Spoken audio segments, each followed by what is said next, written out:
అధ్యక్ష వీళ్ళు 2000 బారోయింగ్స్ చెప్తారు అధ్యక్ష, కార్పొరేషన్ బారోయింగ్స్ చెప్తారు అధ్యక్ష.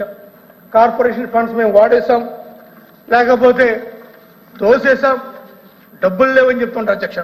అధ్యక్ష రాష్ట్రం విడిపోయిన తర్వాత వీళ్ళకి ఫస్ట్ వీళ్ళకి అవకాశం వచ్చింది అధ్యక్ష.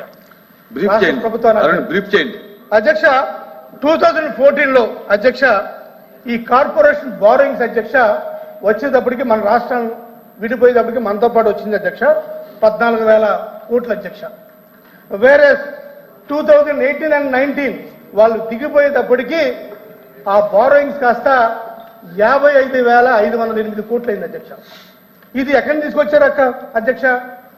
టీడీపీ సివిల్ సప్లై కార్పొరేషన్ ని తాకట్టు పెట్టి టీడీపీ గవర్నమెంట్ గ్యారంటీ ఇచ్చి మరి తీసుకొస్తే మరి ఇది ఆఫ్ బడ్జెట్ బారోయింగ్ కాదు అధ్యక్ష.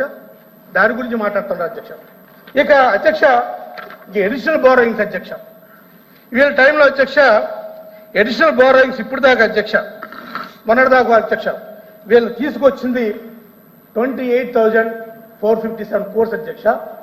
వేరే వైఎస్ఆర్ గవర్నమెంట్లో ఎడిషనల్ బారోయింగ్స్ వచ్చింది అధ్యక్ష కేవలం 1,600 అధ్యక్ష, మరి 1,647 కోట్ల అధ్యక్ష. మరి ఇది రాష్ట్రానికి అప్పులు చేయడానికి వీలు లేని స్థితి చేసింది ఏ గవర్నమెంట్ అధ్యక్ష? వైఎస్ఆర్ గవర్నమెంట్ అధ్యక్ష, లేకపోతే తెలుగుదేశం పార్టీ గవర్నమెంట్ అధ్యక్ష? వేరే మళ్ళీ ఫైనాన్స్ మినిస్టర్ చెప్తారు అధ్యక్ష ఈ బడ్జెట్లో అసలు సెంట్రల్ గవర్నమెంట్ ఆదుకోకపోతే వైఎస్ఆర్ కాంగ్రెస్ పార్టీ ప్రభుత్వం అసలు నడిచేదే కాదు అన్నాడు అధ్యక్ష. నాకు అర్థం కాని విషయం అంతే అధ్యక్ష. ఒక్కసారి ఈ రిపోర్ట్ ప్రకారం అధ్యక్ష 2014 నుంచి 19 వరకు టీడీపీ గవర్నమెంటే ఎక్కువ సెంట్రల్ గవర్నమెంట్ మీద ఆధారపడి ఉంది అధ్యక్ష. వైఎస్ఆర్ కాంగ్రెస్ పార్టీ గవర్నమెంట్ కాదు అధ్యక్ష. 2014 నుంచి 19 వరకు అధ్యక్ష 47.49% state government revenue receipts for the centre అధ్యక్ష. వేరే వైఎస్ఆర్ కాంగ్రెస్ పార్టీ వచ్చి అధ్యక్ష ఆ గవర్నమెంట్ అధ్యక్ష 2019 నుంచి 2014 అధ్యక్ష ఆ పర్సంటేజ్ వచ్చి 46% అధ్యక్ష. అయినప్పటికీ కూడా వీళ్ళు చెప్పేది ఏంటంటే అధ్యక్ష ఆర్థిక విధ్వంసం అని చెప్తున్నారు అధ్యక్ష. బారోయింగ్స్ అనేవి అప్పులు అనేవి ఏ ప్రభుత్వం ఉన్నా జరుగుతాయి అధ్యక్ష, అది రిప్లై అవుతూ ఉంటుంది అధ్యక్ష. గత ప్రభుత్వం చేసిన అప్పులు ఈ ప్రభుత్వం తీర్చాలి, ఈ ప్రభుత్వం చేసిన అప్పులు వచ్చే ప్రభుత్వం తీర్చాలి అధ్యక్ష. ఏ ప్రభుత్వం కూడా నేను అప్పులు లేకుండా నేను పరిపాలిస్తానంటే ఏ ప్రభుత్వం ఉండదు అధ్యక్ష. అధ్యక్ష వీళ్ళు చెప్తుంటారు అధ్యక్ష, ఇప్పుడే ఎవరు చెప్తున్నారు అధ్యక్ష, గౌరవ సభ్యురాలు చెప్తున్నారు అప్పులు చేసి వెళ్ళిపోయారు.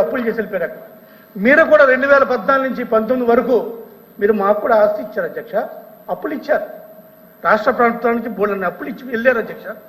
ఆ అప్పులు ఇచ్చిన దాంట్లో 25 డిపార్ట్మెంట్స్లోని మీరు పెండింగ్ పేమెంట్స్ పెడితే ఆ పెండింగ్ పేమెంట్స్ని క్లియర్ చేసింది వైఎస్ఆర్ కాంగ్రెస్ ప్రభుత్వం అధ్యక్ష.